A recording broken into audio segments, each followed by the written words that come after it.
Mein Name ist Silvan Klautrath. Ich bin durch ganz Deutschland gereist, um mich mit den spannendsten Führungspersönlichkeiten auf einen Kaffee zu treffen.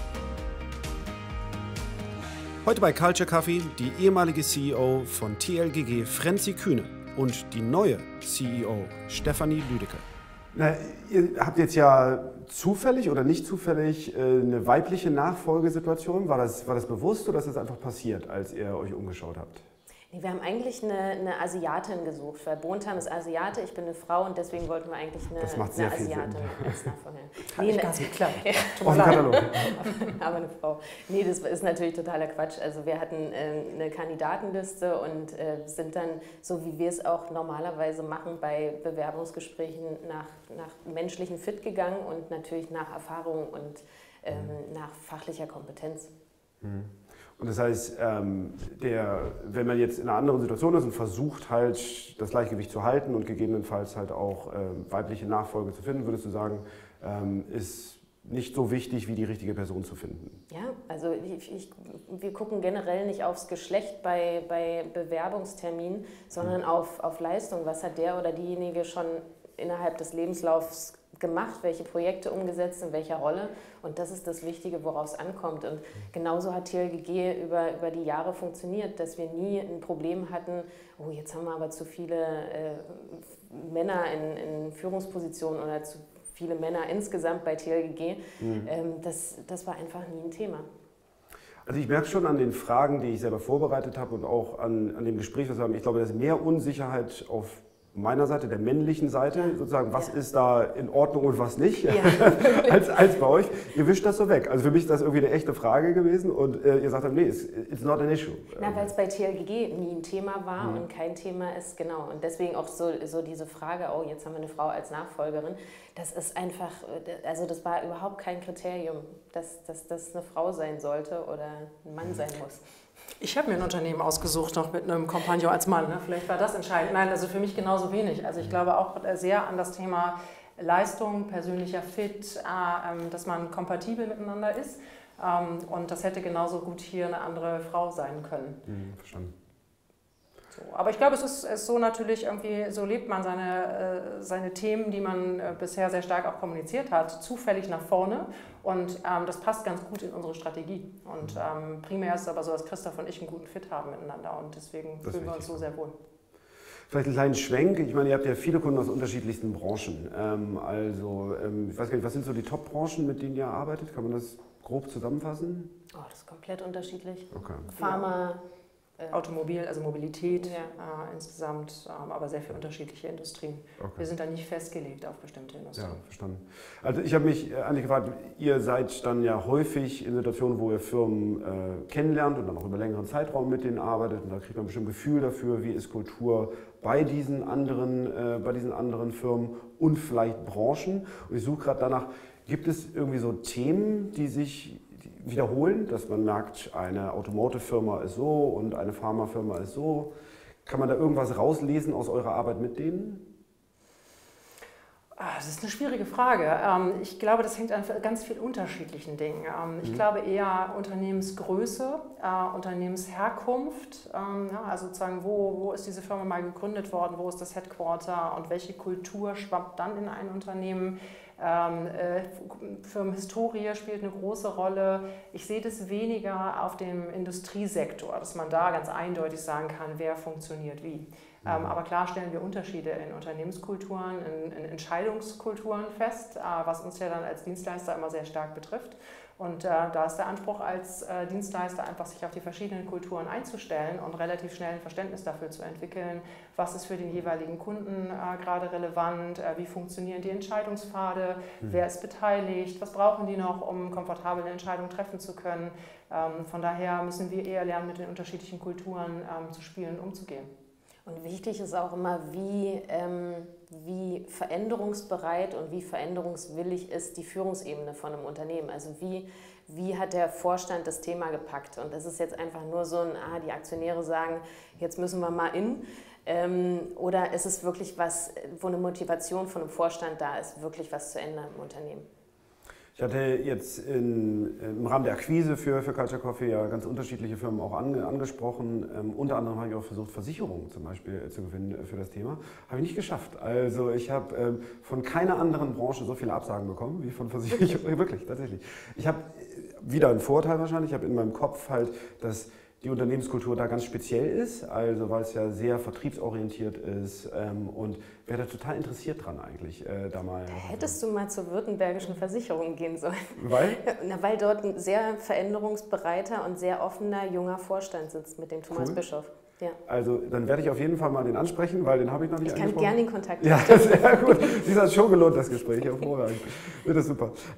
Und letztens war ich auch bei Gerrit Schumann vom Handelsblatt. Und mit dem hatten wir auch ein Gespräch geführt, waren mit dem vor Ort, war ein total spannendes Gespräch. An einer Stelle hatte ich ihn gefragt, nicht welche Modemarke er sei als Führungsstil, sondern ich habe ihn gefragt, welcher Musikstil er sei. Und da hat er sinngemäß gesagt Jazz und er glaubt halt, dass Führung und Kultur generell ist halt ganz viel Chaos, was aber zusammen eine tolle Melodie eben gerade ergibt und man muss das koordinieren, man muss aber eben auch gerade mit dem Chaos leben können. Könnt ihr euch damit irgendwie identifizieren? Glaubt ihr auch, Kultur ist so?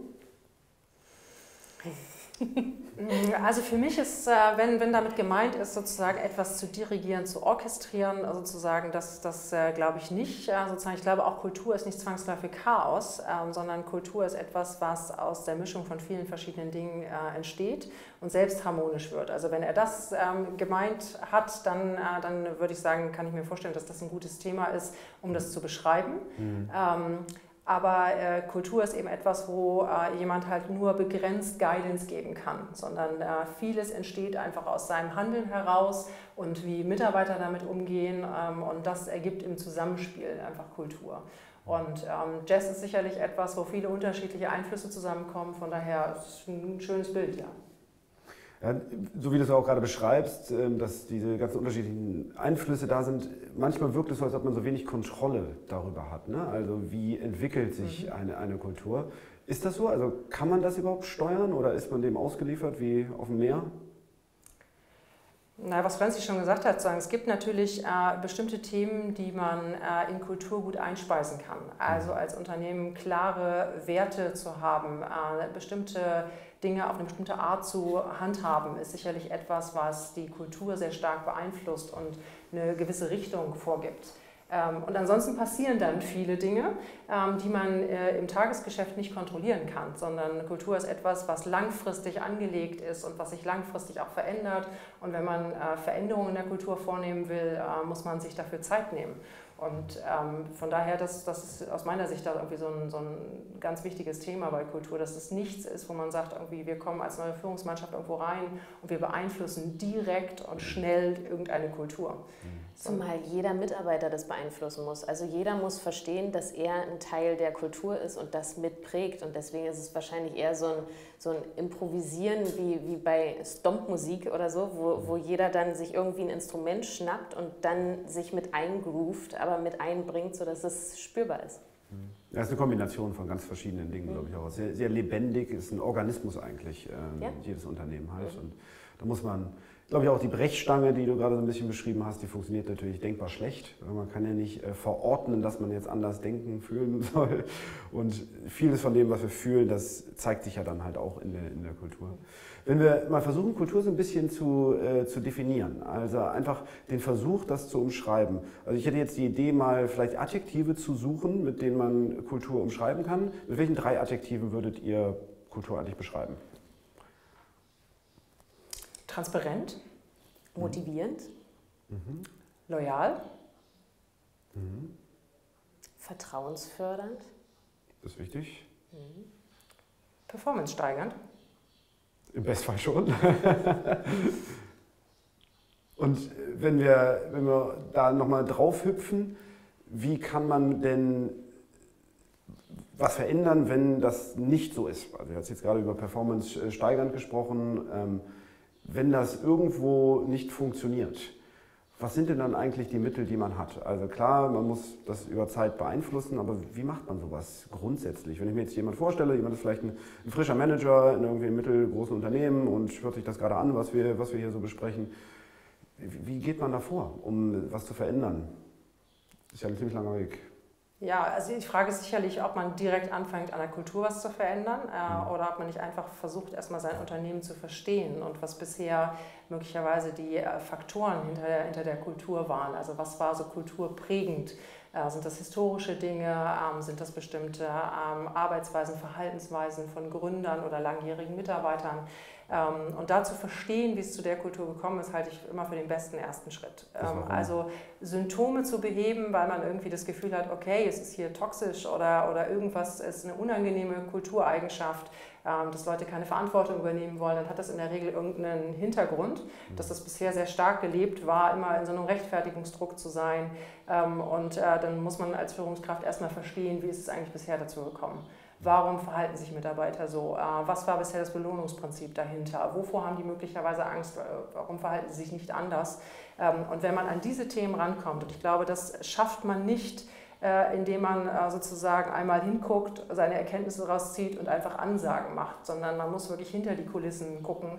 Man muss mit den Mitarbeitern sehr eng im Austausch sein und verstehen, was die antreibt. Und dann würde ich mir immer ein Set an Mitarbeitern suchen, die Lust haben, die selber auch Herausforderungen sehen, dass das so nicht bleiben soll und diesen Veränderungswillen mitbringen an der Stelle, mit denen gemeinsam zu überlegen, was sind eigentlich die Themen, die uns hier am meisten stören, die wir gerne abändern möchten und sich da auch am Anfang nicht das ganze Unternehmen vorzunehmen und alles in Gänze verändern zu wollen, sondern wirklich konkret an 2, 3 Punkten anzupacken und zu sagen, hier stört es uns massiv, hier wollen wir gerne Veränderungen vornehmen und diese Mitarbeiter dann auch als Multiplikatoren des Unternehmens zu nutzen, um einfach eine neue Art und Weise des Handelns und der Sichtweise und der Bewertung von Themen ins Unternehmen einzuspeisen. Und dann haben sie so den ersten Samen gesetzt, wo sie sagen können, okay, aus dem kann jetzt ein neuer Aspekt in ihrer Unternehmenskultur werden. Und wenn Sie damit Erfolge haben und mehr, dass das Unternehmen durchdringt, können Sie sich das nächste Thema vornehmen. Und so können Sie langsam durchs Unternehmen laufen und die Themen identifizieren, die Relevanz haben.